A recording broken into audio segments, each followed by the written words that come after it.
స్వాగతం. ఇక అతిథుల పరిచయం. శ్రీ రామకోటయ్య గారు, భారతీయ జనతా పార్టీ ఏపీ శాఖ కోశాధికారి. శ్రీ అంబటి రాంబాబు గారు, వైఎస్ఆర్ కాంగ్రెస్ పార్టీ అధికార ప్రతినిధి, ఆ పార్టీ సీనియర్ నేత, మాజీ శాసనసభ్యులు, ఏపీఐసి మాజీ చైర్మన్. శ్రీ తెలకపల్లి రవి గారు, సీనియర్ జర్నలిస్ట్, ప్రముఖ విశ్లేషకులు. ఇక ఈరోజు మళ్ళీ ఎదురు దాడి ప్రతిదాడి సాగుతూనే ఉన్నాయి. ఏపీ రాజధాని భూముల దందా పైన మరి ఈరోజు మరింత ఘాటుగా సాక్షి ముందుకు అడుగు వేస్తోంది. ఏకంగా హాయ్లాండ్ని చిన్నబాబు కొన్నారంటూ అసలు మొత్తం ఈ వెబ్సైట్నే రిజిస్ట్రేషన్ అధికారులు వెబ్సైట్నే స్తంభింపజేశారు. దాంతో ఇప్పుడు కొత్తగా ఎవరికి డాక్యుమెంట్లు అందుబాటులో లేకుండా చేశారు. చంద్రబాబు గారు ఫైర్ అవుతున్నారు, ఈ డాక్యుమెంట్లు ఎట్లా లీక్ అయినాయి అని చెప్పేసి వారు అంటున్నారు. అయితే ఈ ఆస్తులన్నింటినీ కూడా ఆధారాలు ఉంటే చూపించండి, మేము ఎవరికి కావాలంటే వాళ్ళకి రాసిచ్చేస్తాం, బలహీన వర్గాలకు రాసిచ్చేస్తామని మంత్రులు పుల్లారావు గారు అలాగే నారాయణ గారు నిన్న సవాల్ చేశారు. మరి ఇవాళ బామ్మర్ది అంటూ ఒక పేరు, ప్రమీల గారు అంటూ ఒక పేరు, అలాగే ఇంకెవరెవరి పేర్లతోటో నారాయణ గారికి ఒక చిరుద్యోగి 30 ఎకరాలు కొంటారా అంటూ ప్రశ్నిస్తూ వచ్చింది. ముందుగా రవి గారిని అడుగుదాం, అసలు ఏమిటి మీరు ఈ దాడి ప్రతిదాడి అనండి, లేదంటే సాక్షి ఈ వాళ్ళ ఎమ్మెల్యేలు వెళ్ళిపోతున్న నేపథ్యంలో ఈ రకమైన వార్తలు రాస్తోందా, లేక నిజంగానే అవకాశం ఉందంటారా, లేక చంద్రబాబుని ఏదో రకంగా బదనాం చేయాలనే ఉద్దేశంతో రాస్తున్నారంటారా? నాకంటే అంబటి రాంబాబు గారు నిన్న పత్రిక మీడియా గోష్ఠి కూడా పెట్టినట్టున్నారు. రాంబాబు గారి దగ్గర ఎక్కువ చెబుతారు కాబట్టి జగన్ పార్టీలోంచి ఎమ్మెల్యేలు వెళ్ళిపోతున్న మాట నిజమే. ఆ సమయంలో ఈ వార్త వచ్చిన మాట కూడా నిజమే. దానివల్ల ఈ వార్త యొక్క విలువ తగ్గిపోవాలనేం లేదు. దానికి సంబంధించిన నిజానిజాలు బయట పెట్టాల్సిన బాధ్యత ప్రభుత్వంది. ఒక పత్రికలో మాత్రమే వచ్చిన దాని మీద 3 మంత్రులు మీడియా గోష్ఠి పెట్టి సమాధానం ఇచ్చారంటే ప్రభుత్వం ఉలిక్కి పడుతోంది. దీని మీద తీవ్రంగా మామూలుగా ఎవరో ఒకరు రాశారు కదా అని తోసిపాడేసేది కాకుండా ఇంత తీవ్ర స్థాయిలో స్పందిస్తున్నారు అంటే తప్పనిసరిగా ఇక్కడ ఆలోచించకపోతే కూడా ఇబ్బందే కదా. అది నిజమే. అంటే దాని తీవ్రత అంత ఎక్కువగా ఉందనేది అయితే స్పష్టం అవుతుంది కదా దీన్ని బట్టి. మొదటి విషయం. రెండవది, బీజేపీ నాయకులు సుధీష్ రాంభట్ల గారు విచారణ జరపాలని కోరారు. అశోక్ గజపతి రాజు గారేమో ఇట్లాంటి ఆరోపణలు రావడం సహజమే, అజైన్ భూముల విషయంలో ఇట్లా జరగకూడదని ఆయన వ్యాఖ్యానం చేశారు. ఉన్నట్టు ఆయన కూడా అనుమానించాడు. అట్లయితే మిగిలిన ప్రతిపక్షాలన్నీ సరే, రఘువీరారెడ్డి గారు, మధు గారు, నారాయణ వీళ్ళందరూ కూడా దీని మీద విచారణ జరపాల్సిన అవసరం ఉందని చెప్పారు. నేను చాలా రోజుల కిందట అన్నాను, ఇది ఒక state sponsored real estate venture లాంటిదని. రాజధాని చారిత్రకంగా విభజన తర్వాత రాజధాని కడుతున్నారు, అది రాజ్యాంగబద్ధమైన భాగం. రాజ్యాంగబద్ధమైన భాగం కంటే రాజధాని అనడానికి స్పష్టమైన నిర్వచనం కూడా ఇచ్చి ఉంటే బాగుండేది, గొడవ లేక. రాజధాని ఎంతవరకు కడతారు ఇంకోటి అని కాకుండా, అక్కడ నాకు కూడా ఒక చిన్న ప్లాట్ ఉంది. నేను విజయవాడలో చాలా కాలం ఉన్నాను కదా. మీరు ఇప్పుడు కొనే పరిస్థితి లేదు, అమ్మే పరిస్థితి కూడా లేదు. అక్కడ వాళ్ళు ఆ చుట్టుపక్కల రైతులు ఏం జరుగుతుంది సార్ ఇక్కడ, ఏమవుతుంది అయితే ఫోన్లు చేస్తుంటారు. ఉదాహరణకు చెప్తున్నాను, నేను మా విజయవాడలో చాలా ఏళ్ళు ఉన్నాం కదా, అక్కడ అందరూ కొన్నారు. మీరు అక్కడికి వెళ్ళాను 2-3 సార్లు చూడడానికి వెళ్ళాను. ఈ నిర్మాణాలు ఇవి అందరు పలకరిస్తారు కదా, మామూలుగా మనలాంటి వాళ్ళకి చెప్తూ ఉంటారు కదా. మామూలు ప్రజలు చెప్తారు, ఈ భూమి ఇక్కడి నుంచి ఈ ఇండస్ట్రియలిస్ట్ ఇది ఈయన కొన్నాడు, ఇది ఆయన తరఫున ఈయన కొన్నాడు. ఇప్పుడు 2 పేర్లు మీరు చెప్పారు, ఈ 2 పేర్లు కాదు, చిన్న చిన్న చాలా పేర్లు వ్యాపారవేత్తలు. అందుకనే ఇక్కడ అది చాలా బహిరంగ రహస్యం. మొదటిది, ఇప్పుడు సాక్షి చేసింది ఏంటంటే మాకు కొన్ని సాక్ష్యాలు దొరికాయని వాళ్ళు బయట పెట్టారు. ఆ సాక్ష్యాలు నిజమా కాదా చెప్పాల్సినటువంటి ఒక బాధ్యత ప్రభుత్వంది. రెండోది, వేలు లక్షల కోట్ల రూపాయల లావాదేవీలు జరుగుతున్నప్పుడు, వాటి మీద సందేహాలు వ్యక్తం అవుతున్నప్పుడు, సందేహాలు లేవని బహుశా ఏ తెలుగుదేశం నాయకుడు కూడా చెప్పే పరిస్థితి లేదు. మూడోది, ఇక్కడ లావాదేవీలు జరగడం కోసం మిగిలిన చోట్ల లావాదేవీలు స్తంభింపజేశారు. ఒకవైపున పంటలు 35,000 ఎకరాలు తీసుకొని 3 పంటలు పండే చోట భూమి పోతుందంటే చుట్టుపక్కల అగ్రి జోన్ ప్రకటించారంటే మొత్తం నడకలో పారదర్శకత చాలా తక్కువగా, సందేహాలు తీసుకున్నదేమో మొత్తం తీసుకున్నారు. మొత్తం ఇప్పుడు అగ్రిగోల్డ్ భూమి మాయమైతే కళ్ళ ముందు కనిపిస్తూనే ఉంది కదా. రామకోటయ్య గారికి ఇంకా బాగా తెలుసు వ్యవహారాలు. హైలాండ్ పోవటం పోకపోవడం ఒక విషయం అయితే, మీరు చిన్నబాబుకి ఎట్లా లింక్ పెడతారు అన్నది పాయింట్. ఒకవేళ అట్లాంటి ఉంటే నిజంగా ఆధారాలు ఉండాలి కదా, రాంబాబు గారిని నిలదీద్దాం, అది వేరే విషయం. ఆధారాలు బహుశా రాంబాబు గారు సాక్షి ఎయిటర్ దగ్గర ఉన్నాయేమో మనకు తెలీదు. అవన్నీ లేకపోతే వాళ్ళని కూడా విచారించవచ్చు. కానీ కానీ భూమి నేను అనేది ఒకటే, భూమి అయితే మాయమైపోదు కదా. మొదటి నుంచి కమ్యూనిస్టులు భూ సంస్కరణలు వీటి మీద చేస్తున్నప్పుడు ఈ భూములు ఎక్కడికి పోతాయి? వేల ఎకరాలు భూ సంస్కరణలో ఇదిగో ఇన్ని లక్షల ఎకరాల తర్వాత లేవనేవాళ్ళు. ఇక్కడ కూడా అగ్రిగోల్డ్కి సంబంధించిన భూములు ఏమైనాయి? హైకోర్టులో విచారణకు వచ్చినప్పుడు వాళ్ళు కూడా అడుగుతున్నారు. కాబట్టి ఇవన్నీ చేతులు మారాయనేది చాలా స్పష్టం.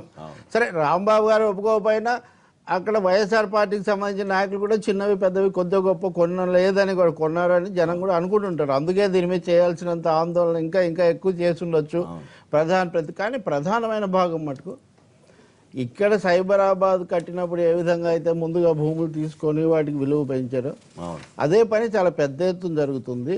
ఇందుకోసమే అందుబాటులో నిజంగానే కోర్టుల దాకా వెళ్తారంటారా వీళ్ళు? ఎవరు? ఇటు జగన్ అది లోకేష్ కోర్టుకు వెళ్తానన్నారు, మంత్రి పుల్లారావు గారు వెళ్తానన్నారు, నారాయణ గారు వెళ్తాన్నారు. నిజంగా బహుశా వాళ్ళు కోర్టుల దాకా వెళ్ళరు. ఎందుకంటే కోర్టుల దాకా వెళ్తే కోర్టుల్లో ఎవరుంటారు, ఎప్పుడు ఎలా స్పందిస్తారు మనకు తెలీదు.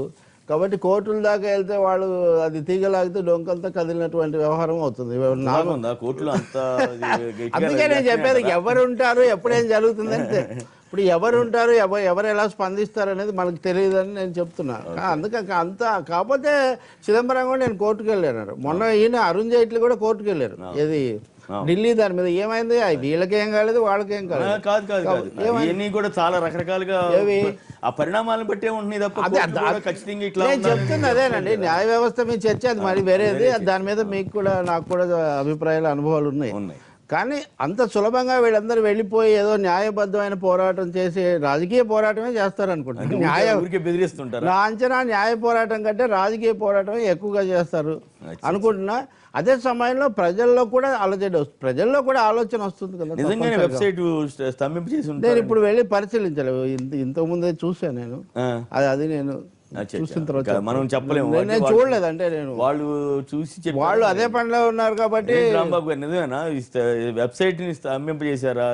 చంద్రబాబు గారు ఒక పక్కన మంత్రులకి డిపార్ట్మెంట్ల వైద్యుగా అవినీతి పెరుగుతోంది, జాగ్రత్త చూసుకోండి ఆయన చెబుతుంటే మీరేమో ఆయన్నే టార్గెట్ చేసుకుని చేయటంలో ఆయనే ఆపేయించేశాడు, ఇవన్నీ లీక్ ఎట్లా అవుతున్నాయని. కానీ ఒక్క మాట చెప్తానండి, చాలా ప్రతిష్టాత్మకమైన రాజధాని నిర్మాణం ఈ విధంగా భూములు లావాదేవీలు వీటిలో మునిగిపోయి సింగపూర్ చుట్టూ తిరిగి కేఎల్ రావుని అందించినటువంటి రాష్ట్రం ఒక రాజధానిని కట్టుకోవడానికి 20 మాసాల తర్వాత కూడా ఒక భవనానికి కూడా చాలా హాస్యాస్పదం, చాలా బాధాకరం కూడా. చంద్రబాబు గారు ఒక చారిత్రక అవకాశాన్ని వివాదాస్పదంగా మార్చారు అని మటుకు చెప్పగలుగుతాను. సాక్షిలో ఈ వార్త వచ్చిన తర్వాత సర్కార్ వెబ్సైట్ కనిపించడం లేదు అనేది వార్త ఒకటి డైరెక్ట్గా ఫ్రంట్ పేజీలు ఇచ్చారు ఆంధ్రాలో. అంటే దీనిలో కూడా అవాస్తవం ఉందో లేదో చెప్పొచ్చు. నిజంగా అలా రాసి ఉంటే, తప్పు రాసి ఉంటే, అక్కడ ఏం జరగకోకుండానే రాసి ఉంటే, డౌన్లోడ్ చేయకోకుండానే రాసి ఉంటే చాలా తప్పిదం అవుతుంది. లేకపోతే ఈ పాటికి స్పందించి ఉండేవారు. కాబట్టి ఖచ్చితంగా అది జరిగింది. దాన్ని బట్టి అర్థమవుతుంది ఏంటంటే ఇవి జరుగుతున్నటువంటి పరిణామాలన్నీ కూడా ప్రజలకు తెలుస్తున్నాయనేటువంటి ఒక ఆందోళన రాష్ట్ర ప్రభుత్వంలోను, మంత్రుల్లోను, ముఖ్యమంత్రి. కొనుక్కుంటే తప్పేండి, నాకు అర్థం కాదు. కొనుక్కుంటే కొంతమంది పని కట్టుకుని మీరు బురద వేస్తున్నారు, కొనుక్కుంటే తప్పేంటి అని కొందరికి డౌట్ వస్తుంది. అవును, కొనుక్కుంటే వాళ్ళ డబ్బులతో వాళ్ళు కొనుక్కున్నారు, మీకేంటి నష్టం? కొనుక్కుంటే తప్పేం లేదండి. రాజధాని నిర్మాణం పలానా చోట జరుగుతుందనే విషయాన్ని ముందుగా అనౌన్స్ చేయకోకుండా రహస్యంగా పెట్టుకుని ముందు భూములు కొనుక్కొని తర్వాత అనౌన్స్ చేయటం వెనక కుట్ర ఉన్నది, స్కామ్ ఉన్నది అనేది. ఇప్పుడు ఆగస్టులోనే పని పూర్తి చేస్తున్నారు, సెప్టెంబర్ 4వ తారీఖున అనౌన్స్ చేశారు. ఒకటి. రెండో అంశం ఏంటంటే అసైన్డ్ భూములు ఎవరైతే ఉన్నాయో వారందరినీ దీనికి పరిహారం రాదు అని బెదిరించి అప్పటికే ఎకరానికి 2 కోట్లు 3 కోట్లు 4 కోట్లు ఉంటే 5 లక్షలకి 10 లక్షలకి 15 లక్షలకి 20 లక్షలకి కొనుక్కుని తర్వాత దాన్ని వారి దగ్గరికి ట్రాన్స్ఫర్ చేసి పూలింగ్లోకి ఇచ్చి ఎక్కువ డబ్బులు తీసుకునేటువంటి పరిస్థితికి వచ్చినటువంటి సందర్భాలు. ఇవన్నీ ఏంటంటే అధికారాన్ని అడ్డం పెట్టుకుని, ప్రభుత్వాన్ని అడ్డం పెట్టుకుని రూపాయి కొని తర్వాత దాన్ని 1000 రూపాయలకు అమ్ముకునేటటువంటి తత్వంతో అలాంటి కుట్రతో వ్యవహరించినప్పుడు అది ఖచ్చితంగా అధికార దుర్వినియోగం అవుతుంది, తప్పు అవుతుంది. కొనుక్కుంటే తప్పేంటంటే కొనుక్కోమండి, ఎవరికి ఇప్పుడు వెళ్ళి కొనుక్కుంటే ఎవరికి అభ్యంతరం లేదు. కానీ బినామీ పేర్లతో కొనుక్కోవాల్సిన అవసరం ఉందండి. ఇప్పుడు నేను బినామీ ఎట్లా చెబుతారు? ఇప్పుడు హాయిలాండ్ ఉంది, చంద్రబాబు పేరు పెట్టారు, మీరు ఎట్లా ఎవరు? ఇప్పుడు ఒక విషయం అండి, ఇంతకు ముందు అనేక సందర్భాల్లో ఈ రాజధాని నిర్మాణానికి మొట్టమొదటి నుంచి జరుగుతున్న ప్రక్రియలు అనేక సందర్భాల్లో మేము విమర్శలు చేశాం. ఇక్కడ చాలా అన్యాయం జరుగుతుంది, అక్రమం జరుగుతుంది, దందా జరుగుతుంది, చాలామంది కొనుక్కుంటున్నారనే విషయాలు మేము చెప్తే నిరూపించండి, ఆధారాలు చూపించండి అన్నారు. ఇవాళ సాక్షిలో వచ్చినటువంటి కథనం నిన్న ఇవాళ చూస్తే ఖచ్చితంగా ఆధారాలతో డాక్యుమెంట్స్తో సహా ఇచ్చారు. ఇప్పుడు ప్రమేల ఎవరు? ఈ ప్రమేల ఎక్కడి నుంచి కొన్నారు, ఆమె స్తోమత ఏమిటి, ఆమె పరిస్థితి ఏమిటి, నిజంగా ఒక 100 కోట్లో 50 కోట్లో పెట్టేటువంటి స్తోమత ఉందో లేదో విచారణ చేస్తే తెలుస్తుంది. ప్రభుత్వం మీద ఇంత పెద్ద ఎత్తున దుమారం వచ్చినప్పుడు, ఇంత పెద్ద ఎత్తున ఆరోపణ చిరుద్యోగి ఎవరు 30 ఎకరాలు 30 ఎకరాలు కొన్నారు. ఇప్పుడు కోడెల శివప్రసాద్ గారు అబ్బాయి ఉన్నాడు, ఆయన దగ్గర పిఏ ఉన్నాడు, ఆయన సత్యనపల్లిలో భూములు కొన్నాడు.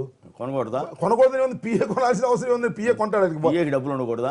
ఉండకూడదని నేను అంటలేదే, ఉంటాయా? ఉంటే పిఏ ఎందుకుంటాడు, ఉంటే పిఏ ఎందుకుంటాడు సార్? కోట్ల శివప్రసాద్ గారి దగ్గర వాళ్ళ అబ్బాయి దగ్గర పిఏగా ఉండి 15,000 రూపాయలు నెలకు శాలరీగా తీసుకునేవాడు ఒక 50 లక్షలు 1 కోటి రూపాయలు 5 కోట్లు పెట్టి ఎకరం కొంటున్నాడంటే దీనిలో ఏదో మోసం ఉన్నది, తత్వం ఉన్నది అనే విషయాన్ని అతను కొనదానికి కోడెల గారి అబ్బాయికి ఎట్లా లింక్ పెడతారు? ఇంకెవరికైనా బినామీ కావచ్చుగా. అంటే ఇంకెవరికైనా బినామీ కావచ్చు, డైరెక్ట్ గా చంద్రబాబుకే బినామీ కావచ్చు. కానీ ఇక్కడ జరుగుతున్న వ్యవహారం, ఇప్పుడు సత్యనపల్లిలో జరుగుతున్నటువంటి వ్యవహారం గురించి ఇప్పుడు ఆయన కోడెల శివప్రసాద్ గారి అబ్బాయి పిఏ కొన్నాడు, కోడెల శివప్రసాద్ గారి అబ్బాయి ఇన్వాల్వ్ అవుతున్నాడు. నువ్వు ఇందాక రాసినటువంటి ఆ ఎకరాలకు సంబంధించి బుడగా సుబ్బారావు, గొడుగులు సుబ్బారావు గారని ఆయనకు సంబంధించినటువంటి ల్యాండ్ అతను బెదిరిస్తున్నారు, ఫోన్లు చేసి బెదిరిస్తున్నారు. కోడెల శివప్రసాద్ గారి అబ్బాయి బెదిరిస్తున్నారు, మర్యాదగా ఖాళీ చేయను ఆ భూముల నుంచి అని. ఆయన ఇప్పటి నుంచో 50-60 సంవత్సరాల నుంచి ఆ భూముల్లో ఉన్నటువంటి, ఎందుకంటే సత్యనపల్లి కాబట్టి నాకు వివరం బాగా తెలుసు. ఇలా అన్ని చోట్ల ఒక దందాగా అధికారాన్ని ఉపయోగించుకొని దందా చేస్తున్నారు, అన్యాయం చేస్తున్నారు, అక్రమం చేస్తున్నారు అనే ఆరోపణ వచ్చిన తర్వాత, ఇంత పెద్ద ఎత్తున చర్చ జరుగుతున్న తర్వాత ప్రభుత్వం ఏం చేయాలండి? నిజంగా చిత్తశుద్ధి దావాస్తామని చెప్పారుగా మంత్రులు ఇద్దరు చెప్పారు, దావాస్తాం అంతేగాని నమ్మరేమో అనేటువంటి భావన వాళ్ళు ఎలా వచ్చిందంటే, మేము సాక్షిలో వచ్చినటువంటి వార్తలు అబద్ధం, వారి మీద మేము డిఫమేటరీ సూట్ వేస్తున్నాం, వారి మీద క్రిమినల్ సివిల్ యాక్షన్ తీసుకోమని కాదని దాన్ని అడ్డుకునేది ఎవరు? వారి కొత్తగా అంటే ఇంతకుముందు తీసుకోలేదంటే ఇంతకుముందు అని నిజాలనే అర్థం, ఇప్పుడు తీసుకోవాలి కదా. కాబట్టి నేను ఏంటంటే దాంతోనే అయిపోదు. మీరు నిజంగా స్వాధీనం చేసుకుంటామని ప్రకటించారు కదా, స్వాధీనం చేసుకుంటామని ప్రకటించారు కదా. అట్లాగా మీరు ఇంకోటి కొమ్మేని గారు ఇంతకు ముందు కూడా సాక్షాత్తు చంద్రబాబు నాయుడు గారు ఒక మాట మాట్లాడారు, సాక్షి అసలు ప్రభుత్వ పత్రిక, అదే అటాచ్మెంట్ లో ఉన్నది, ప్రభుత్వానికి వ్యతిరేకంగా అసలు ఎలా వార్తలు రాస్తారు అనేటువంటి మాట మాట్లాడు. అంత అనుభవం కలిగినటువంటి వ్యక్తి ఇది ప్రభుత్వ పత్రికట, అటాచ్మెంట్ లో ఉందట, అసలు ప్రభుత్వానికి అనుకూలంగా ఎందుకు రాస్తారు, నేను చెప్పినట్టు రాయాలి అనేటువంటి మాట. ఇవాళేమో మేము కోర్టుకు వెళ్తాం అనేది మంత్రుల మాట. మొట్టమొదటి అన్న మాటకి రెండో మాటకి కూడా పొంతం లేకోకుండా వ్యవహరిస్తున్నారు ముఖ్యమంత్రిగా ఉన్నటువంటి చంద్రబాబు నాయుడు గారు, అనుభవజ్ఞుడైనటువంటి చంద్రబాబు నాయుడు గారు. ఇవాళ ఇంత క్లియర్ గా బినామీలతో సహా వచ్చిన తర్వాత కూడా విచారణకు సిద్ధం కాకపోవటం అనేది దొల్లతనం. నేరాన్ని సగం పైన అంగీకరించినట్టు వాళ్ళే అంగీకరించారు. కాబట్టి ముఖ్యమంత్రిగా కొనసాగే అర్హత ఆయనకి లేదు. అయినా ఎలా ఆడుతూనే ఉంటారు, అడిగేవారు లేనటువంటి పరిస్థితి, అన్ని పత్రికల గొంతు నొక్కేటటువంటి పరిస్థితి. సాక్షి మీద ఏమో ఏదో ఒక విధంగా చేసి సాక్షిని మూపించేస్తే మొత్తం ప్రపంచానికి ఏమీ తెలియకోకుండా మన దందాలు చేసుకోవచ్చు అనేటువంటి ఒక రకమైన విషపూరితమైన వాతావరణాన్ని రాష్ట్రాల్లో సృష్టించడానికి ప్రయత్నం చేస్తున్నారు. ఇది దారుణమైనటువంటి విషయం. రైట్. శంకర్ గారు వరంగల్ నుంచి లైన్లో ఉన్నారు. శంకర్ గారు నమస్కారం అండి, మాట్లాడండి. హలో, నమస్కారం, మాట్లాడండి. సార్ నమస్కారం. సార్ నమస్కారం, మాట్లాడండి ప్లీజ్. సార్ ఒక 2 విషయాలు చెప్పాలనుకుంటా సార్, కొంచెం దయచేసి వినండి. చెప్పండి, ఏదైనా పద్ధతిగా చెప్పండి. పద్ధతిగా చెప్తా సార్. సార్ రామారావు సార్, నువ్వు చాలా థ్యాంక్స్ సార్, మేము ఫ్యాన్తం సార్ నీకు. ఫ్యాన్ అంటావు అండి.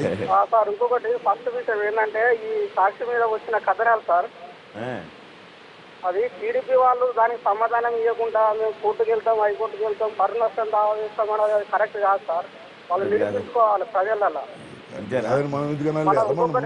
పాయింట్ ఏంటంటే, ఈ 2 సంవత్సరాల కాంచి ఇసుక దందా దోచుకున్నట్ట ఇసుక అంతా దోచుకొని మళ్ళీ ఇవాళ ప్రజలకు ఫ్రీగా ఇస్తామని ప్రకటించుడు 2 సంవత్సరాల కాంచి అది కొన్ని కోట్ల స్కామ్ జరిగింది సార్ ఇసుక మీద కూడా. Right, okay right. రాజు గారు అమరావతి నుంచి, నమస్కారం అండి, మాట్లాడండి. నమస్తే సార్. నమస్తే, మాట్లాడండి సార్. ల్యాండ్ కూలింగ్ వచ్చేసేలకే ఫస్ట్ కూలింగ్ అనేది ఒక చెక్ ఒకటి బాండ్ ఒకటి ఉంటే ఇస్తారు సార్. అది వాళ్ళు అమ్ముకునే హక్కు అనేది ఆటోమేటిక్ గా ఇచ్చేసారు, అంటే ఎవరికైనా. అది 400 కొన్నప్పుడు ఏంటంటే గవర్నమెంట్ వాల్యుయేషన్ 6 లక్షలు ఉన్నాను సార్. ఎకరం వచ్చి 1,70,00,000 నేను కొన్నాను. ఆ కొన్నప్పుడు సబ్ రిజిస్టర్ ఆఫీస్ లో డాక్యుమెంట్స్ ప్రకారంగా నేను రిజిస్ట్రేషన్ చేయించుకున్నా. ప్రజెంట్ చేయించుకున్న దానికి నేను 1,70,00,000 కట్టి 6 లక్షలకి నేను ఐటీ రేట్లలో చేయించాను. ప్లస్ అతను గవర్నమెంట్ ఇచ్చే చెక్కు ఆ బాండ్ నేను తీసుకొని ఈ ల్యాండ్ ఎప్పుడైతే 800 గజాలు 1600 గజాలు వస్తే ఈ సబ్మిట్ చేస్తాయి, నా పేరు మీద అలాట్మెంట్ అయింది. అట్టైన ఆ ఏరియాలో ఏంటంటే ఇప్పుడు మీరు చెప్పారు చూస్తారా, పత్తిపాటి పుల్లారావు గారు కానీ లేకపోతే వీళ్ళందరనే మనీ మొత్తం ఎక్కువ అమౌంట్ అనేది రాజధానిలో ఏ సర్వే నెంబర్ మీద ఎంత ట్రాన్సాక్షన్ జరిగింది అని పబ్లిక్ బయట చేయమని చెప్పండి సార్. అంతేనా? ఆ ల్యాండ్ కూలింగ్ లో గవర్నమెంట్ కి మరి ఇప్పుడు చెబుతున్నారు ఈ మాట. నేను సంవత్సరం క్రితం ల్యాండ్ పూలింగ్ అంటే నల్లధనం కదా, ఇదంతా నల్లధనాన్ని ఎట్లా ఈ రాజకీయ పార్టీలు ఎంకరేజ్ చేస్తాయనంటే ₹1 కోటి పెరిగిందనంటే మీకెందుకంటే మీరు ఇటు మాట్లాడతారంటే నన్ను మీ అక్కడి నుంచి కొంతమంది ఫోన్ చేసి మరి తిట్టారు కదా, ఇప్పుడు మీరే చెబుతున్నారు అవును సార్ నల్లధనం. సార్ నేను అనేది బ్లాక్ మనీ అనేది వాళ్ళ పడ్డ డబ్బులు వైట్ చేశారు. సరే రాజధాని ఏరియాలో కూలింగ్ ల్యాండ్ కి ఏ సర్వే నెంబర్ మీద ఎన్ని రిజిస్ట్రేషన్ అయినా అవి బయట పెట్టండి, ఎవరెవరి పేరు మీద మొత్తం వచ్చేస్తాయి. సుప్రీంకోర్టుకి వెళ్ళమన్నారా ఇప్పుడు ఎందుకు ఆ ఏరియాలో చాలు.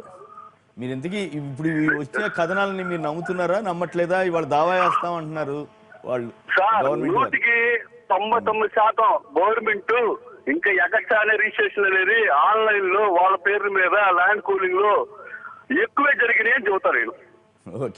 అది చాలు. ముందు ఎక్కువే జరిగినా ఒక్కటి ఏ మండలాలు ఎక్కడెక్కడ సర్వే నెంబర్ మీద ఏమైనాయో ఈ ల్యాండ్ కూలింగ్ అనేది ముందు బయట పెడతారు. సర్వే నెంబర్ వాళ్ళు పెట్టకపోయినా పబ్లిక్ ఆన్లైన్ లో మేము పబ్లిక్ ఎవరి మీద మేము కస్టమర్ గా నేను తీసుకోవడం కూడా అవకాశం ఉంది. ఇప్పుడు వెబ్సైట్ బయట పెట్టి మీకేం సమాచారం కావాలి మీకు డాక్యుమెంట్స్ పంపించమంటే ల్యాండ్ కూలింగ్ అసలు ఎంతమంది అయ్యారు ఏందని మీకు పంపిస్తా. వద్దు మాకు రాంబాబు గారికి పంపించుకోండి కావాలంటే. రామ్ కోటయ్య గారు చెప్పండి, ఏంటి ఈ గొడవ ఏంది, కథ ఏంది? ఓ పక్క పేరెంట్ లెవెల్ మన రాహుల్ గాంధీ గారు చెప్పినట్టు అరుణ్ జైట్లీ గారి దగ్గరికి వెళ్తే నల్లధనం తెల్లధనం అవుతాడు, అట్లాగే ఇక్కడ ల్యాండ్ పూలింగ్ నల్లధనాన్ని తెల్లధనంగా చేసే ఒక ప్రక్రియగా మార్చేశారా? ఇది ఈ రాజకీయ పార్టీలో దరిదాపుగా ఈ మధ్యకాలంలో జరుగుతున్నటువంటి దురదృష్టకర సంఘటనలు ఏంటంటే, జగన్ ₹1,00,000 కోట్ల అక్రమం చేశాడని, జగన్ దరిదాపుగా దొంగలకు దొంగని లేకపోతే దోపిడీదారు అని జగన్ మీద కొంతకాలం మాట్లాడారు. ఆయన కోర్టుకు వెళ్ళిన తర్వాత వాటిని పరిపూర్ణంగా మాట్లాడడానికి ఆస్కారం లేకపోయింది. ఎందుకంటే ఒక 650 కోట్లు లేకపోతే 500 కోట్లు 700 కోట్లు ఇలా చిన్నవే వచ్చినాయి. ఈ 1,00,000 కోట్లు ఏమైందనే దాని గురించి పక్కన పెట్టి ఏం చేశారంటే చివరికి ప్రతి శుక్రవారం నాడు వచ్చి కనపడాలి, చేయాలని చెప్పుకొచ్చారు. అంటే ఏంటంటే ఎవరి మీదైనా సరే ఒక నేరారోపణ మోపినప్పుడు ఏం జరుగుతుందంటే ఇట్లాంటివన్నీ బయటకు వస్తూ ఉంటాయి. దీంట్లో యాక్చువల్గా అమౌంట్ ఎంత అనే విషయం చెప్పడానికి ఇప్పుడు రాంబాబు దగ్గర కూడా ఇన్ఫర్మేషన్ లేదు, అదేవిధంగా ఎవరి దగ్గర కూడా ఇన్ఫర్మేషన్ లేదు. బట్ వేరే సంథింగ్ ఈజ్ హ్యాపెండ్, లేకపోతే ఇంత ఇబ్బందికరమైన పరిస్థితి ఉండదు. అదేవిధంగా ఇవాళ చంద్రబాబు నాయుడు గారి గవర్నమెంట్ మీద ఈ విధంగా మాట్లాడే క్రమంలో వాటికి ఒక విధంగా కనుక న్యాయబద్ధత ఉంటే తప్పకుండా వాళ్ళు కోర్టుకు వెళ్ళడానికి ఎటువంటి అభ్యంతరం లేదు. ఇందాక రాజు గారు ఫోన్ లైన్లో చెప్పినప్పుడు ఇది వాస్తవమైనటువంటి విషయం. ఏదంటే ఏ ల్యాండ్ అయినా సరే వాటి రేటు ఎక్కడైనా ఇప్పుడు బంజారా హిల్స్లో కూడా ₹32,000 ఎంత ఉంటుంది, లేకపోతే 40,000 ఉంటుంది. బ్యాలెన్స్ అమౌంట్ బ్లాక్ ఇవ్వడం అనేది జరుగుతూ ఉంటుంది. ఈ బ్లాక్ మనీ జరుగుతూ ఉంటుంది. ఎందుకంటే మన దేశంలో ఉన్నటువంటి బ్లాక్ మనీ మొత్తం కనుక బయటకు తీస్తే కొన్ని వేల కోట్ల రూపాయలు బయటకు వస్తాయి. ఇప్పుడు యాక్చువల్గా డబ్బులు దాచుకోవడానికి లేక బ్యాంకులో వేయడానికి, ఎందుకంటే 6% దాటితే 10 కోట్ల రూపాయలు. కాంగ్రెస్ గవర్నమెంట్ చేసినటువంటి మోసపూరిత విధానాల వల్ల 6% 10 కోట్లు దాటి డిపాజిట్ చేయాలంటే చైర్మన్ అడుగుతున్నారు మనం పెట్టుకోగలమా లేదా అని. ఎందుకంటే బ్యాంకులు కూడా వాళ్ళ దగ్గర పెట్టుకోవడానికి సస్టైనబిలిటీ లేదు. ఈ జరుగుతున్నటువంటి 8,50,000 కోట్ల రూపాయలు ఉన్నటువంటి కుంభకోణం ఏదైతే ఉందో, బ్యాంకుల్లో జరిగినటువంటి కుంభకోణం ఏదైతే ఉందో దాంట్లో నుంచి గవర్నమెంట్ కూడా ఇప్పుడు not in a position to do anything. Rangarajan గారే చెప్పారు అందరికి తల 15 లక్షలు ఇస్తామని చెప్పారు మోడీ గారు. ఆ బ్లాక్ మనీ కాదు నేను చెప్పింది. ఆ బ్లాక్ మనీ అంటే విదేశాల్లో ఉన్న బ్లాక్ మనీ గురించి ఇస్తా ఉన్నారు. దేశంలో ఉన్నటువంటి నల్లధనం ఇప్పుడు సడన్ గా మీరు ఉన్నటువంటి ఒక ఇన్స్పెక్టర్ని పట్టుకుంటారు, ఏదో మన ఇతను చేసేవాడు, లేకపోతే ఒక దాన్ని ఏమంటారు మన రిజిస్టర్ ఆఫీస్లో ఉన్న రిజిస్ట్రార్ని పట్టుకుంటారు. ఇంత నల్లధనం అని చూస్తే కనుక 16 కోట్లు 18 కోట్లు 20 కోట్లు 50 కోట్లు కూడా దాటిపోయిందని చెబుతారు. అది ఎప్పుడు వస్తుంది? ఒరిజినల్గా వాటి రేట్లని మొదాయింపు జరిగినప్పుడు వస్తుంది. యాక్చువల్గా ఇలాంటి కార్యక్రమం జరుగుతున్నప్పుడు ఏంటంటే రాజకీయ పార్టీలు కూడా ఇట్లాంటి విషయాల్లో వీళ్ళకి ఇద్దరికి తెలుసు. ఎందుకంటే రాష్ట్రంలో వాళ్ళు ప్రతిపక్షంలో వాళ్ళు స్వపక్షంలో ఉన్నటువంటి వాళ్ళు ఉన్నారు. ఇప్పుడు ఏది జగన్ గారు ఇంతకుముందు ఇప్పుడు రాస్తున్నటువంటి వాటన్నిటికి కూడా వీళ్ళు కూడా సమాధానం చెప్పాల్సిన అవసరం ఉంది. అదేవిధంగా వీళ్ళు మాట్లాడుకున్న క్రమం చూస్తే రాష్ట్రంలో అభివృద్ధి కార్యక్రమాలు పక్కన పెట్టి ఇట్లాంటి భూభాగవతాలే ఎక్కువగా చేస్తున్న కార్యక్రమం కింద కనపడుతుంది తప్పితే అభివృద్ధి దీనికి సంబంధించిన విధానం చేద్దామనే విధానాన్ని ఎవరు అన్ని రకాలుగా ఇప్పుడు మేము ప్రజాప్రతినిధిగా ఎన్నికయ్యాం, మా యొక్క నియోజకవర్గంలో అభివృద్ధి లేదు కాబట్టి మేము వెళ్ళిపోతున్నామని కొంతమంది ఈ మధ్య చెప్పుకుని వచ్చి బయటకు వస్తున్నారు. అసలు ఒక ఎమ్మెల్యేగా నువ్వు చేయాల్సిన పని ఏంటి? నీ నియోజకవర్గంలో 1,50,000 మందో 2 లక్షల మందికో నువ్వు చేసేది ఏంటి? వాళ్ళ ఇంటికి వెళ్ళి రోజు మొత్తం భోజనం వండి రోజు మొదలు పెట్టి వస్తావా ఏంటి? అభివృద్ధి కార్యక్రమం అంటే ఏంటి? వాళ్ళకి ఏం కావాలి, వాళ్ళ రేషన్ కార్డులు ఏమవుతున్నాయి, ఏం జరుగుతున్నాయి, ప్రజాప్రతినిధులు మాట్లాడాల్సిన అవసరం పోయి ఉన్నటువంటి పార్టీలు మారిపోతున్నారు. రాత్రి పార్టీలు మారిపోతున్నారు. వాళ్ళ మీద ఉన్నటువంటి నమ్మకాలు సన్నగిల్లి ఇబ్బందికరమైన పరిస్థితి ఏర్పడుతుంది. అదే విధంగా రాష్ట్రంలో ఇలాంటి కార్యక్రమాలు మీ మిత్రపక్షం కదా చేస్తా ఉంది, మీ మిత్రపక్షం బ్రహ్మాండంగా ఉందనేమో మీ మంత్రి గారు ఒక చెబుతున్నారు విషయం, కదా. చంద్రబాబు నాయుడు మంచి నాయకుడు అనే విషయాన్ని ఎప్పుడు మేము చెబుతూనే ఉన్నాం. దాంట్లో ఎవరు మాట్లాడడానికి ఇది లేదు. ఎందుకంటే ఎవరు మాట్లాడినా కూడా అనుభవ నాయకుడు మంచివాడు అని చెప్పడంలో ఎవరు మాట్లాడడానికి లేదు. అతను ల్యాండ్ 33,000 ఎకరాలు తీసుకోవడంలో కూడా మంచి బ్రహ్మాండం చేశారు. ఇలాంటి వ్యవహారం వచ్చినప్పుడు ఆయన తప్పకుండా నల్లధనానికి మీరు వ్యతిరేకంగా ఉంటారు, నల్లధనం అంటేనే పూలింగ్ అనే సంగతి మళ్ళీ మీరే మెచ్చుకుంటారు. అట్లా కాదు, ఆయన మంచి నాయకుడు, ఆయన పార్టీ ఫిరాయింపులు ప్రోత్సహిస్తున్నాడు, అయినా మంచి నాయకుడు లేదు. రాంబాబు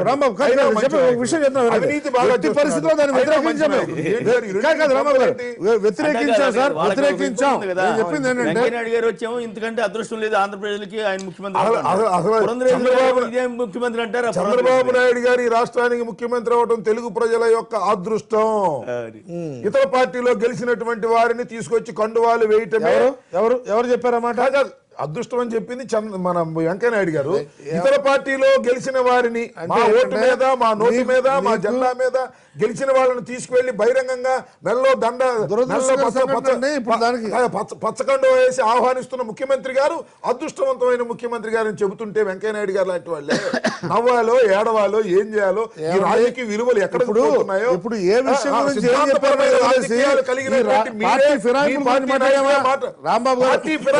ఖండించిన పాపాన పోయారండి. దాన్ని మీరు కరెక్ట్ గా వదిలేసి ఇదే కాంగ్రెస్ పార్టీ ఎక్కడైనా చేసి ఏ కేసులోనూ జోక్యం చేసుకోలేదు పాపం. ఏ కేసు విషయంలో కూడా ఆయన ఏ కేసు విషయంలో జోక్యం చేసుకోలేదు, కానీ ఏ కేసు విషయంలో జోక్యం చేసుకోలేదు అని కేసీఆర్ గారి కాళ్ళు పట్టించే కేసులో మాత్రం జోక్యం చేసుకుని రహస్యంగా రిఫరీగా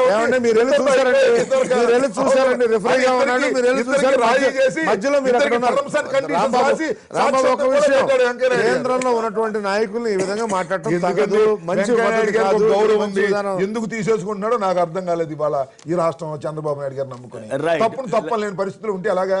రైట్, ఒక్క నిమిషం. లక్ష్మీనారాయణ గారు, అడ్వకేట్ గారు, వారు కూడా మనతో మాట్లాడడానికి సిద్ధంగా ఉన్నారు. ఆ ప్రాంతానికి సంబంధించిన వారే. వారు మాట్లాడడానికి ముందుగా ఇంకొకరు. హలో హలో మాట్లాడండి. హలో. రైట్, లక్ష్మణ్ గారు, మీరు కూడా ఆ ప్రాంతానికి సంబంధించిన వారే కదా. ఎట్లా ఈ లీగల్ టెర్మినల్ ఇప్పుడు ఇవన్నీ కన్నా ముందు ఒక విషయం చెప్పాలండి. చెప్పండి. గుంటూరు జిల్లాలో ఇటు తెలుగుదేశం లేకపోతే వైఎస్ఆర్ అనేది ఏమీ లేదు. బిజినెస్ దగ్గరకు ఇద్దరు కలిసిపోయారు కదా. కలిసి ఇది వాస్తవం. అది రాంబాబు గారికి బాగా తెలుసు. అది మేము కోలి సుప్రసాద్ కలిసి దోసేసుకుంటాం. కోళ్ళ సుప్రసాద్ కాకపోతే పుల్లారావు గారు లేకపోతే ఇంకొకరు, ఇంకో నియోజకవర్గం పోతే ఇంకో లీడర్ తోటి, అది వేరే. నేను చెప్తున్నాను. నేనేమంటాను, మేము తెలుగుదేశం వాళ్ళు కలిసిపోయి దందాలు చేస్తున్నాం. నేను చెప్పేది వినండి. నేను చెప్పేది వినండి. పార్టీ వాళ్ళు కూడా కొన్నారు అని నేను చెప్పేది వినండి సార్. వాళ్ళు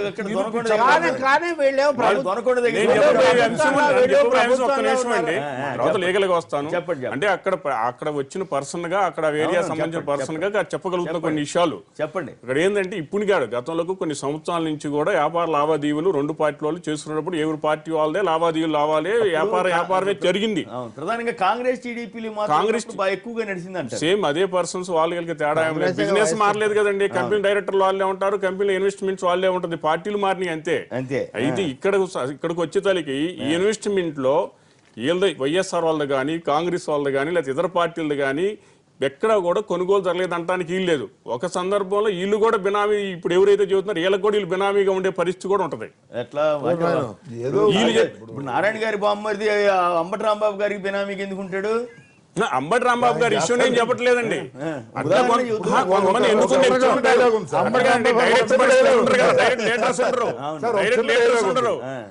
సంబంధించిన వాళ్ళు ఉంటారు. ఒక అబద్ధం చెప్పిన, ఒక అర్ధ సత్యం చెప్పిన కాస్త దగ్గరగా అతికేదట్టు చెప్తే బాగుంది. పూర్తిగా చెప్పిన ఏదో ఇప్పుడు కోటేశ్వర ప్రసాద్ నేను బినామీ అని, చంద్రబాబుకు నేను బినామీ కర్మ కాకపోతే రాజశేఖర రెడ్డికి ఒకవేళ జగన్మోహన్ రెడ్డి రాజశేఖర రెడ్డి బినామీ అయితే ఆరోపణ చేస్తే దానిలో కొంత అర్థం అన్నా ఉంటది. రాజశేఖర రెడ్డి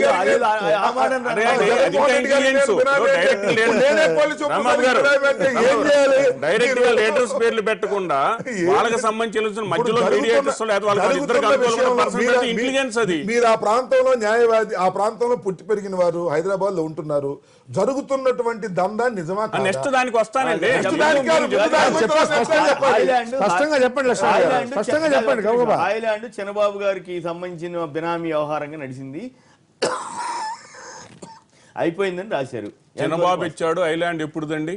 ఐలాండ్ ఎప్పుడు, అది ఎప్పటి నుంచి ఉన్నది? హైలాండ్ అదే విజయవాడ దగ్గర అదే కదా. లేదండి, అదంతా కోర్టులో సీజ్ అయిపోయింది. ఎప్పటి నుంచి కొన్ని గత సంవత్సరాల నుంచి జరుగుతుంది. ఆయన బినామీ సరే ఉంటే ప్రూవ్ చేసుకోవచ్చు. ఇప్పుడు ఏదైతే అడిగింది మీరు ఆ మాట చెప్పడానికి మీరు నేను 63 ఆస్తులు కనపడలేదని చెప్పారండి. తెలుసు అని అడిగారు. బినామీ అని అడిగారు. బినామీ ఎట్లా చెప్తాను నేను అంటున్నా. కాదు, నిజంగానే హాయిలాండ్ అన్నది అట్లా వెళ్ళిపోయి చేతులు మారిందా అన్నది ప్రశ్న. వాస్తవం అయితే వాస్తవం చెప్పండి, లేకపోతే లేదని చెప్పండి. అంటే దాని మీద అవగాహన లేదు. సాంబిరెడ్డి గారు విజయవాడ నుంచి లైన్ ఉన్నారు. సాంబిరెడ్డి గారు నమస్కారం అండి, మాట్లాడండి. సాంబిరెడ్డి గారు చెప్పండి. హలో మాట్లాడండి ప్లీజ్. సార్ ఇప్పుడు ఏం లేదు సార్, నాది ఓన్లీ క్వశ్చన్. ఎప్పుడు ఎలక్షన్స్ ఉన్నా రైతుల దగ్గరికే వచ్చి ఓట్లు అడుగుతారు, మళ్ళీ అల్టిమేట్ గా రైతులనే మోసం చేస్తారు. ఎందుకు అందరు రైతుల్ని మోసం చేశారా? ఎట్లా అండి సాంబిరెడ్డి గారు? రైతుల్ని పెద్దగా మాట్లాడండి. అంతే కదా సార్. ఇప్పుడు ల్యాండ్ అంతా రైతులకి నాలెడ్జ్ లేదనే కదా ఈ ల్యాండ్ సీజ్ అవుతుంది, 5 లక్షల కంటే వాల్యూ ఉండదు, అది ఇది అని చెప్పి అన్ని పూలింగ్ లో అన్ని తీసుకున్నది. ఇప్పుడు రైట్, మీరు టీవీ వింటూ మాట్లాడుతున్నారు, అట్లా కష్టం. జమ్మలమడుగు నుంచి శేఖర్ గారు, జమ్మలమడుగు నుంచి నమస్కారం అండి, మాట్లాడండి. హలో మాట్లాడు. ఇప్పుడు ఒకటేంటంటే ఇందాక నేను చెప్పినట్టుగా అక్కడ ముందు ప్రభుత్వంలో ఉన్న వాళ్ళ బాధ్యత వేరు. ఎందుకంటే నిర్ణయాలు ప్రభుత్వానికి తెలుసు కాబట్టి ముందస్తుగా జాగ్రత్త పడి సేకరించుకునే అవకాశం వాళ్ళకి ఎక్కువగా ఉంటుంది. అది జరిగింది అనేది. దానికి సంబంధించి అంటారా ఆరోపణలు వీళ్ళు చేశారు, నిరూపించుకోవాల్సిందే లేదా వాదించాల్సింది ఎవరు? మీరు పత్రికా గోష్ఠిలో ఖండించిన నాకు ఆసక్తికరమైన ప్రశ్న ఏంటంటే, ఈనాడులోనేమో మంత్రులు డిపార్ట్మెంట్లో అవినీతి పెరిగిపోయిందని బాధపడినట్టుగా దాంట్లో వచ్చింది. చంద్రబాబు ఇది సాక్షిలోనేమో పరువు పోయింది, అన్ని బయటకు వచ్చేసరికి పరువు పోయింది, అందుకు ఎట్లా అని ఫైర్ అయ్యారని వచ్చింది. ఏది నమ్మొచ్చు? రెండు నమ్మొచ్చా? ఒక రాత రాసే విధానాన్ని బట్టి మనం తెలిసిన వాళ్ళు దేన్ని ఎంతవరకు నమ్మాలో అంతవరకు నమ్మొచ్చు. ఎవరి ప్రయోజనాలు ఎలా, ఇప్పుడు రాజకీయాల్లో ప్రయోజనాలే ఉంటాయండి. వాళ్ళ ప్రాతినిధ్యాలు ఇప్పుడు సాక్షిలో ఇలా రాశారు, ఖండించారని కూడా ఇంకో పత్రిక రాయకపోవచ్చు. ఎందుకంటే దాన్ని మేము అసలు పరిగణనలోకి తీసుకోవాలి. కాకపోతే మధ్య చంద్రబాబు మనం నాకు తెలిసి ఈ 30 ఏళ్లలో మనం అనేక కుంభకోణాల వార్తలు రాస్తూ వచ్చామండి. మొదట్లో ఒక పత్రిక లీడ్ తీసుకుందనుకోండి, సరే కొద్దిగా 1-2 రోజులు ఆగుతారు, లేదా జనంలో దాని చర్చ నడుస్తున్నప్పుడు సచ్చినట్టు మళ్ళీ వెనకబడిపోకూడదని దాన్ని కవర్ చేస్తూ ఇంకా కొత్త కోణాల్లో పోటీలు పడి రాసిన సందర్భాలు ఉన్నాయి. సరే ఇప్పుడు కొంత డీవియేషన్ ఉన్నప్పుడు కూడా ఇవాళ ఇంకో వార్త వచ్చింది. గ్రామ కంఠాలకు సంబంధించి అనేక పత్రికల్లో టీవీల్లో అట్లా అనేక వార్తలు వస్తే ఇప్పుడు ఈనాడులో కూడా ఏమని వచ్చిందంటే పెద్దోళ్ల భవంతులు కొన్నింటిని మినహాయించేశారు, దానికి ఏం వివరణ కూడా ఇవ్వలేదు సిఆర్డీ. సాధారణంగా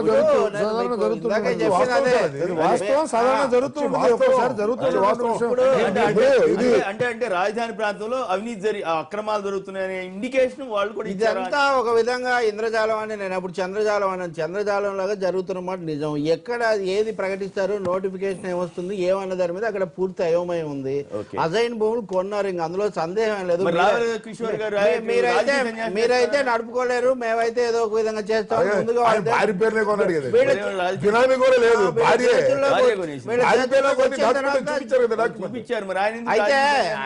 అయితే ఒక మాట, ఇప్పుడు సాక్షి కొన్ని విషయాలు బయట పెట్టింది, అదే అంతిమము అని కూడా మనం చెప్పడానికి లేదు. సాక్షి ఒకటే చేస్తుంది అన్నట్టుగా రాంబాబు గారు మాట్లాడితే కూడా అది కూడా కుదరదు. ఎందుకంటే లేదంటే మీరు అంటుంది ఎవరు రాయరు, సాక్షి ఒకటే అంటే తప్పనిసరిగా వేరే పత్రికలు కూడా కొంతమంది రాయడం లేదు. ఎవరు సాధారణ భాషలో అన్నారు, ఎవరు రాయరు. ఈనాడు రాసింది కాబట్టి ఈనాడు మీద చర్చ చేస్తున్నారు. మరొక రోజు మరొక రాసింది వ్యాలిడిటీ ఉంటే దానిలో వాస్తవాలకు అప్పట్లో జగన్ మీద కేసులన్నీ ఈనాడు ఏంటంటే రాజకీయ నేపథ్యం ఉంది కాబట్టి దాని మీద ప్రశ్నలు వచ్చే అవకాశం కూడా ఏమున్నా సరే అన్ని విషయాలు బయటకు వస్తున్నప్పుడు దాని మీద విచారణ ఎందుకు false విషయం అంటే సాక్షిలో పేపర్లో వచ్చిన ఆరోపణల మీద కానీ తర్వాత దాని మీద ప్రభుత్వం తరపున కానీ లేదా వ్యక్తిగతంగా మినిస్టర్లు గారు వాళ్ళు ఇచ్చిన కౌంటర్స్ మీద కానీ ఇవన్నీ కూడా ముందుకు ఇంకా చాలా ముందు పోయినప్పుడు ఇవన్నీ బయటికి పోతాయి. ఒకటి మనం లీగల్ గా కూడా మాట్లాడుకున్నట్లయితే ఇప్పుడు మన అసైన్మెంట్ ల్యాండ్స్ అనే దాంట్లో కూడా ఈ రోజు ఒక అవగాహన లోపంతో నిన్న మనం చూసాము. మన తెలంగాణ గవర్నమెంట్ రెగ్యులరైజ్ చేసిన ప్రాపర్టీ చేసేటప్పుడు కూడా మీరు చట్టాన్ని అమెండ్మెంట్ చేయకుండా మీరు ఎట్లా జీవోలు పాస్ చేస్తారని అదే పద్ధతిలో అసైన్మెంట్ ల్యాండ్స్ లో కూడా ప్రభుత్వం తప్పు చేస్తున్నప్పుడు నాకు వరకు ప్రభుత్వం తప్పు చేస్తుంది. ఎందుకంటే ఆ పరిహారం ఎవరికి ఇవ్వాలో ఎస్ఐనికే ఇవ్వాలి. అంటే ఎవరైతే గతంలో ఆ పట్టాదారులు ఉన్నారో ఎవరైతే బెనిఫిట్స్ ఉన్నారో ఇట్లా ఇంకొకరి పేర్ల మీద కనుక ఎంకరేజ్ చేసి దానికి వాళ్ళ బెనిఫిట్ ఇస్తామని చెప్పి ఒక జీవోలు పాస్ చేసినప్పుడు ఇవన్నీ వస్తే డెఫినెట్ గా ఇట్ ఈస్ క్రైమ్ అండి. కొడుమూరు నుంచి లక్ష్మణ్ గారు లైన్ లో ఉన్నారు. లక్ష్మణ్ గారు చెప్పండి, మొన్న కొద్ది రోజుల క్రితం మీ మణిగాంధీ గారు ఓ బ్రహ్మాండం అది ఇదని ప్రకటన చేశారు, నేను ఎందుకు వెళ్తాను పార్టీ అన్నాడు. సడన్ గా మీ పార్టీ మారిపోయాడు ఆయన. ఏమనుకుంటున్నారు మీరు? అక్కడ జనం 50,000 మెజార్టీతో గెలిపించారు మీరు. లక్ష్మణ్ గారు నమస్తే సార్. నమస్తే. బాగుందా కొడుమూరు అభివృద్ధి? ఇంకా అభివృద్ధి జరుగుతుందా కొడుమూరులో? మంత్రి అది ఆయన మారిన తర్వాత కోడుమూరు అయితే ఎప్పుడు బాగానే ఉంటుంది సార్, కానీ ఎటువంటి నాయకులు ఉన్నదో కోడుమూరు వాళ్ళకి సిగ్గుచేటు సార్. అంతేనా సార్? నేను ఒక విషయం కోరుకుంటా సార్ మీ ద్వారా. ఇప్పుడు వీళ్ళు ప్రజలను మోసం చేసి ప్రజలు వేసిన ఓటింగ్ తో గెలిచి వీళ్ళు ఈ విధంగా పార్టీలో మారడంపై మేము 420 చీటింగ్ కేసు పెట్టకూడదా? పెట్టొచ్చు, తీసుకునే వాళ్ళు అది సమస్య. వీళ్ళు ప్రజాద్రోహం చేసినట్టే కదా సార్, మమ్మల్ని వీళ్ళు ఎదిరించినట్టే కదా.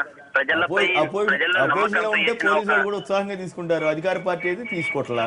రాజకీయాలు అట్లా అయిపోయినాయి. మనం ఏం చేద్దాం మిత్రమా? కరెక్టే, కానీ మనకు ఎందుకు లేదు సార్, దేశంలో ఎక్కడ లేనంటే గబ్బు రాజకీయాలు మన తెలుగు రాష్ట్రాల్లో జరుగుతున్నాయండి. అవును, కరెక్ట్. మీ ఆవేదనతో నేను కూడా పాల్పంచుకున్నాను. దురదృష్టం. ఖచ్చితంగా ఏ ఎమ్మెల్యే అయినా సరే పార్టీ మారడానికి హక్కు ఉందని అనుకున్నాం, దాంట్లో తప్పులేదు. కానీ రాజీనామా చేసి ఉండాల్సింది. విలువల గురించి బోధించే చంద్రబాబు గారు లాంటి వాళ్ళు ఖచ్చితంగా రాజీనామా చేసి రండి అని చెప్పుంటే ఆయన గౌరవం పెరుగుండేది. మీరు ఒక సామాన్యుడు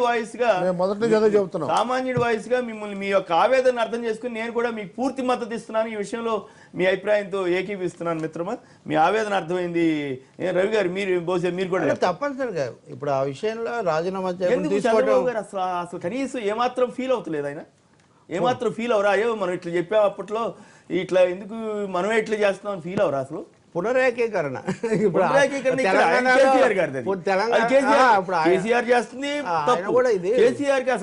పునరేకీకరణ అంటే ఒకే పార్టీలోకి అందరు రావడం అని వీళ్ళు దానికి కొత్త నిర్వచనం ఇస్తున్నారు. ఇప్పుడు వీళ్లకు తగినటువంటి ముందుగా నగదు, తర్వాత వాళ్ళకే టికెట్లు ఇస్తాం, ఇవన్నీ payment plus agreement is equal to ఫిరాయింపు అని ఒక కొత్త నిర్వచనం. అగ్రిమెంట్ అంటే ముందు ఎవరికి టికెట్ ఇవ్వాలి, ఎవరికి, ఇవన్నీ కూడా అనేక మాట్లాడుకొని వస్తున్నారు. ఆ విషయంలో వైఎస్ఆర్ పార్టీ తన పార్టీలోకి వచ్చిన వాళ్ళతో రాజీనామా చేయించే తీసుకున్నారు. ఏది గతంలో అదొకటి వాళ్ళు చేశారు. ఆ మాత్రం. మరి ఇప్పుడు జగన్ విలువలు పాటించినట్ట, చంద్రబాబు గారి విలువలు పాటించినట్ట? మరి అది ఖచ్చితంగా ఈ విషయంలో వైఎస్ఆర్ పార్టీ గతంలో అప్పుడు చేశారు.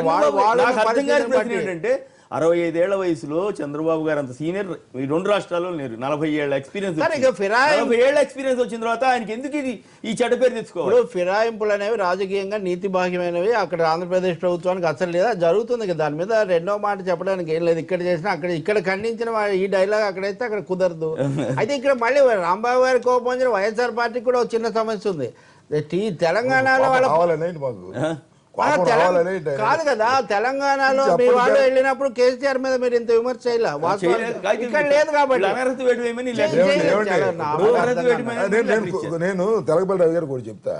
ఇప్పుడు మాకంత కోపం వచ్చిందా? అంత ఇప్పుడు చంద్రబాబుకు దెబ్బ తగిలినప్పుడు కూడా మాకు దెబ్బ తగిలినంతగా అరవమంటే మేము ఎక్కడ అరుస్తాం?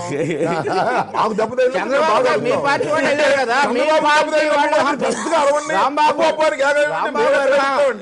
మాకు దెబ్బ తగిలినప్పుడు అరిచే అరుపు వేరుగా ఉంటుంది, మీకు దెబ్బ తగిలినప్పుడు అరిచే అరుపు వేరుగా ఉంటుంది.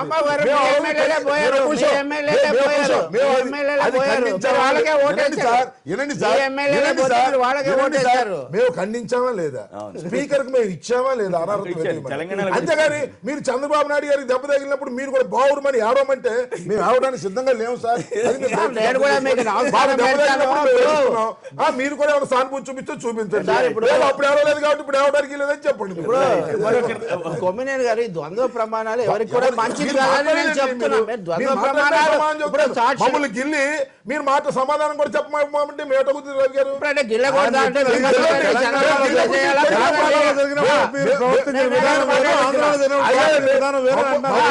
మమ్మల్ని మీరు గిల్లినప్పుడు మేము అరవకూడదంటే నచ్చినమ్మ గిచ్చిన ఆనందమేనండి.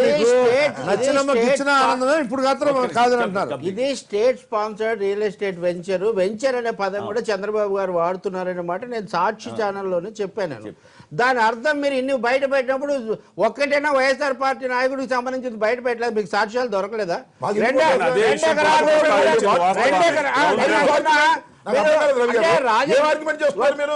నిజంగా మాకుంటే బయట పెడతాం. ఎందుకుంటే సార్ మేము అధికారంలో రవి గారు మీరు కూడా అలా ఆలోచిస్తారు. మేము అధికారంలో లేము. మేము ఒకవేళ నేను అంబటి రాంబాబు 10 ఎకరాలు కొన్నాడు అనుకోండి, అధికార దుర్వినియోగం అవుతుందా? కొనే హక్కు నాకు ఉంటది. కానీ అధికార దుర్వినియోగం చేసి భూములు కొని దాన్ని రాటిఫై చేయించుకునే శక్తి ఉన్నవాడు కొన్నాడు, చేసుకున్నాడు. నేను కొంటే చేస్తారా? రాటిఫై చేస్తారా? అంటే మేము కూడా ఎవరో కొంటే కొనొచ్చు. ఇందాక లక్ష్మణ్ గారు చెప్పినట్టు తెలుగుదేశంలో ఇద్దరు అది కూడా ఏమంటే బయట పెడితే మంచిది. తెలుగుదేశానికి బినామీగా వైఎస్ఆర్ కాంగ్రెస్ పార్టీలో ఉన్న నాయకులు కూడా కొని కోడెల శివప్రసాద్ గారికో లేకపోతే చంద్రబాబు నాయుడు గారికో వైఎస్ఆర్ కాంగ్రెస్ పార్టీలో మేము కూడా అధికారాన్ని దుర్వినియోగం చేశామంటే మాకు అధికారం లేక మేము చేస్తుంటే మేము దుర్వినియోగం చేసామంటే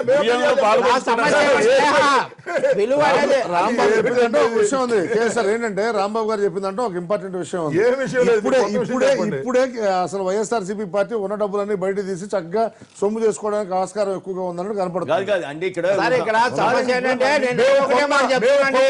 అది అధికారం రాంబాబు గారే గట్టిగా గొంతుంది కాబట్టి గట్టిగా నాకంటే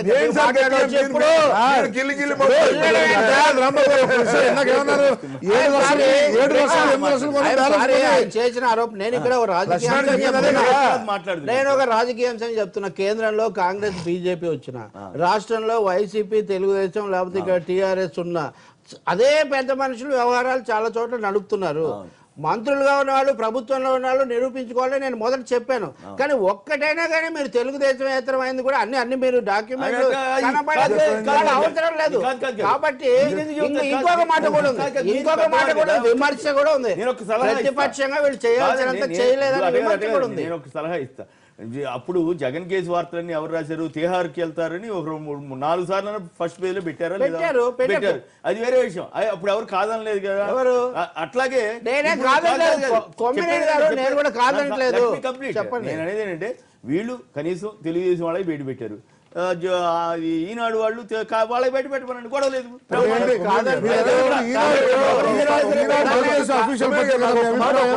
ఈనాడు తెలుగుదేశం అఫీషియల్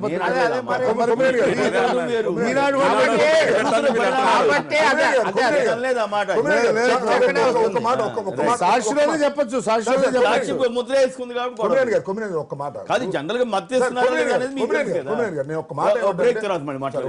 తిరిగి స్వాగతం చెప్పండి రాంబాబు. ఇప్పుడు చెప్పండి. ఈ ఇన్వెస్టిగేషన్ అంతా చేసి సాక్షి పత్రికలో వచ్చిన అన్ని తెలుగుదేశంలో వచ్చినాయి, వైఎస్ఆర్సీపీ వాళ్ళే రాలేదు అనే మాట మాట్లాడారు. వైఎస్ఆర్సీపీ వాళ్ళు అసలు ఉంటే రావాల్సిన అవసరం ఉంది, ఉందో లేదో తెలుసుకోవాల్సినటువంటి అవసరం ఉంది. అంటే తెలుగుదేశం వాళ్ళు చేశారు కాబట్టి పొలిటీషియన్స్ వైఎస్ఆర్సీపీ వాళ్ళు కూడా చేసి ఉంటారనే ప్రిజంప్షన్కి రావడం ధర్మమైనటువంటి విషయం కాదు. నేను ఏమంటానంటే దీని మీద తెలగపల్లి రవి గారు లాంటి న్యూట్రల్ గా ఉన్నటువంటి వ్యక్తులు దీని మీద ఒక న్యాయం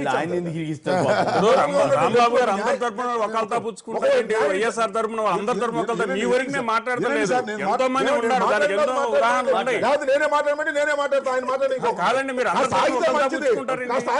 అయిపోయిందని నాకు ఇచ్చారు కదా ఛాన్స్ మీరు. నేను అనేది ఏంటంటే ఒక న్యాయ విచారణ, ఒక సిబిఐ ఎంక్వైరీ వేయమనండి. వైఎస్ఆర్సీపీ వాళ్ళని కూడా దానిలో ఉన్నారంటే దానిలో ఆ పరిధిలో చేర్చండి, విచారణ జరిపించండి, నిగ్గు తేల్చండి, సభాష్ తెలుగుదేశం అనిపించుకోవాలి. వైఎస్ఆర్ తరపున హైకోర్టులో కూడా పిల్లేసి సిబిఐకి ఎంక్వైరీ కూడా కోరొచ్చు, దాని మీద ప్రిలిమినరీ ఎంక్వైరీ జరగవచ్చు, తర్వాత కోర్టు మానిటరింగ్ కూడా చేసే పరిస్థితి ఉంటుంది. అదే ప్రభుత్వం రికమెండ్ చేస్తే లేదా సెంట్రల్ గవర్నమెంట్ మెయింటైన్ చేస్తారు, అది అనొచ్చేమో.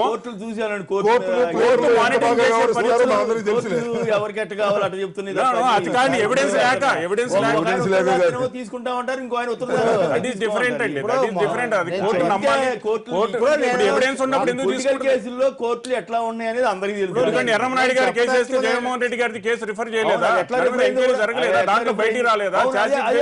జగన్ కేసు రిఫర్ చేశారు, మరి ఇంకో కొందరు ప్రముఖులు ఎందుకు తీసుకోవట్లేదు? దానికి సరైన సాక్ష్యాధారాలు పెట్టాలి, దానికి ఇంపార్టెన్స్ పెట్టాలి. ఇప్పుడు సాక్షి పేపర్ లో వచ్చింది, విషయాలు మర్చిపోతాం. మొదటి నుంచి చివరి దాకా వెళ్ళిందా? ఎందుకు వెళ్తుంది కదా. మొన్న ఇండియా వాటర్ ఇండియా సిమెంట్స్ దాంట్లో ఏమి రాశారు? అవునండి, అందుకే నేను చెబుతాను సార్, సిబిఐ ఇన్వెస్టిగేషన్ దృష్టిలో పెట్టుకోవద్దు, కోర్టును దృష్టిలో పెట్టుకోండి. సిబిఐ ఏ తప్పు చేసినా కోర్టు మానిటరింగ్ చేసే పరిస్థితి ఉంది. ఇప్పుడు అన్నింటిలో కూడా క్వశ్చన్ చేసే పరిస్థితి ఉంది. మార్గం అదే కదా. ప్రజా వాళ్ళు ఏమంటే పేపర్లు వేసేసి ప్రజా కోర్టు అని చెప్పేసి ప్రజలు అని చెప్పేసి ప్రజలు తప్పుదా పడిచే పరిస్థితి కదా. దీని మీద సమగ్రమైన విచారణ జరపాల్సిన అవసరం ఉంది. రాజధాని రాబందుల మధ్యలో రైతులు, వ్యవసాయ కార్మికులు వీళ్ళందరూ బలవుతున్న పరిస్థితి నుంచి కాపాడాల్సిన అవసరం ఉంది. ఒక శ్వేతపత్రం కావాలి, అసలు రాజధానిలో ఏం జరుగుతుంది. ఈరోజు ప్రభుత్వం వాళ్ళు ఈరోజు ప్రకటన చేశారు, మా గ్రామ గంటలు పోతాయంటే రెండో రోజు నారాయణ గారు వచ్చి మార్చా ఉన్నారు. ఇది ఏమన్నా బడిపిల్లల వ్యవహారం కాదు కదా, ఒక పెద్ద చారిత్రాత్మకమైన రాజధాని నిర్మాణం జరుగుతుంది. అఖిలపక్షం వేసి వాస్తవాలు ప్రజలకు వివరించాల్సిన అవసరం ఉంది. ఇంతవరకు అటువంటి ఒక సమగ్రమైన విధాన ప్రకటన ప్రభుత్వం నుంచి లేదు. మనకేదో వస్తే మీడియాలో రాయడం దాని మీద తప్ప. అప్పుడు ఈ నిజాలన్నీ కూడా బయటకు వస్తాయి. ఎన్ని పూలింగ్ అనేది గొప్ప కాన్సెప్ట్ అని అన్నారండి. ఇప్పుడు పూలింగ్ లో బ్లాక్ మనీ వాళ్ళు అన్నారు, పూలింగ్ అనేది గొప్ప కాన్సెప్ట్ అని వాళ్ళు చెప్పారు. పూలింగ్ కాదు, చాలా ఫూలింగ్ అన్న వాళ్ళు కూడా ఉన్నారు, రకరకాలు. అక్కడ జనాలు వాళ్ళ బాధ. రాజధాని కోసం చేయాల్సిన ప్రక్రియ చాలా బాగా జరిగింది, దాంట్లో ఎటువంటి తేడా లేదు. కాకపోతే ఏంటంటే బ్లాక్ మనీని ఎంకరేజ్ చేస్తున్నారా, డిస్కరేజ్ చేస్తున్నారా? రాజధాని ప్రక్రియ మొట్టమొదటి నుంచి తప్పిదాం అనేది మేము చెప్తున్నాం, మేధావులు చెప్తున్నారు. మీ యొక్క విధానం ఏదో ఒకసారి ఇవ్వండి చూద్దాం.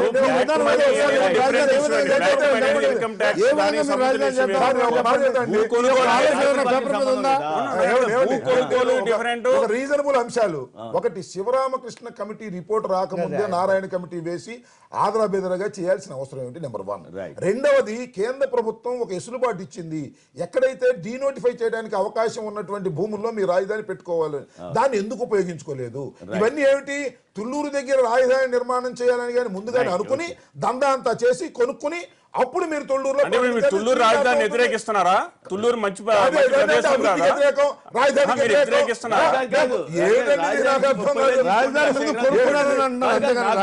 నాకు ఇప్పటికీ అర్థం కాని ప్రశ్న ఏమిటంటే, రాజధాని అంటే ఏమిటి? మేము ఆ రోజుల్లో రాజధాని అంటే secretariat, building, ministers quarters, government క్వార్టర్సే కదా అని మీరు అప్పుడు గతంలో చెబుతారండి.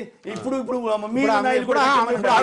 రాజధాని అంటే కొన్ని అభివృద్ధి కార్యక్రమాలు యాడ్ చేయొచ్చు, అది ఇన్నోవేటివ్ చెప్పారు. అవును, మీరు మీకు క్లారిటీ లేదు. మరి ఈ 25 ఎకరాల్లోనే మొత్తం 29 ఎకరాల్లోనే 45 ఎకరాల్లోనే మొత్తం అన్ని బిల్డింగ్లు వచ్చేస్తున్నాయంట. కౌన్సిల్ వస్తుందంట, అసెంబ్లీ వస్తుందంట. మరి తాత్కాలికం ఏంటి? అంటే తాత్కాలికంలో పనికొచ్చాయని పర్మనెంట్ గా పనికి రావు. ఇక అంటే 200 కోట్లతో అన్నీ అయిపోతున్నాయని మళ్ళీ మీరే చెబుతారు. అంటే దీన్ని బట్టి ప్రభుత్వానికి ఒక క్లారిటీ తోటి కనుక నిర్దిష్టంగా కనుక వెళ్ళుంటే ఈ పాటికి అసలు ఈ తాత్కాలిక బిల్డింగ్ అయిపోయి ఉండేది, చంద్రబాబు గారికి బ్రహ్మాండమైన పేరు వచ్చి ఉండేది. సరే, ఇక అది మా ఓటాలో అయ్యి అన్ని మేమనం ఆ మాట. అయితే ఆయన మంచి పేరే తెచ్చుకోమని చెబుతున్నాం తప్పితే మీ ఇష్టం. లక్షల ఎకరాలు తీసుకున్నామంటే ఏం చేస్తారు? లక్షల ఎకరాలు అవన్నీ ఎప్పుడు డెవలప్ అవ్వాలి? రాబోయే రోజులు ఇబ్బంది లేకుండా ఉండటం కోసం రాబోయే రోజులు ఇబ్బంది లేకుండా దానికోసం రామకోటయ్య గారు, అంబటి రాంబాబు గారు, తెలకపల్లి రవి గారు, లక్ష్మీనారాయణ గారు, అందరికి కూడా ధన్యవాదాలు. ఇది నేటి వార్తా విశ్లేషణ కార్యక్రమం. నమస్కారం.